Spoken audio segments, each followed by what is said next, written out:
অবস্থান নিয়েছিল। আজকে পূর্বঘোষিত কর্মসূচির অংশ হিসাবে তারা যখন ওই মন্ত্রণালয়ে গিয়েছিল, ওই মন্ত্রণালয়ে মিছিল নিয়ে যাওয়ার পথে পুলিশ নির্মমভাবে আক্রমণ করে। সেই আক্রমণে অসংখ্য শ্রমিক সহ গণতান্ত্রিক ছাত্রদের নেতা বিপ্লবী ছাত্র কমিটির সভাপতি দিলীপ রায়কে নির্মমভাবে আহত করে। সংগ্রামী বন্ধুগণ, আমরা দেখলাম কি নির্মমভাবে এই পুলিশি হামলা চলেছে। আমরা দেখেছি সংগ্রামী বন্ধুগণ, ওই মালিক শ্রমিকদের বেতন দেয় না, ওই মালিক শ্রমিকদের অধিকার দেয় না, সেই অধিকার নিয়ে পুলিশের কোনো ভূক্ষেপ নেই।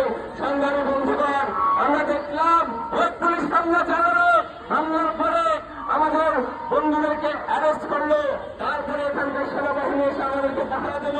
আমরা বলতে চাই ওই পুলিশ, ওই সেনাবাহিনীকে বলতে চাই, আপনার ওই পোশাকের টাকা আমার এই শ্রমিক ভাই দেয়। সংগ্রামী বন্ধুগণ, আপনি ওই মালিককে টেনে নিচ্ছে তার সম্পত্তি নষ্ট করে শ্রমিকের বেতন দেওয়ার কথা, সেই জায়গায় আপনারা শ্রমিকের বিরুদ্ধে দাঁড়িয়েছেন। সংগ্রামী বন্ধুগণ, সংগ্রামী বন্ধুগণ।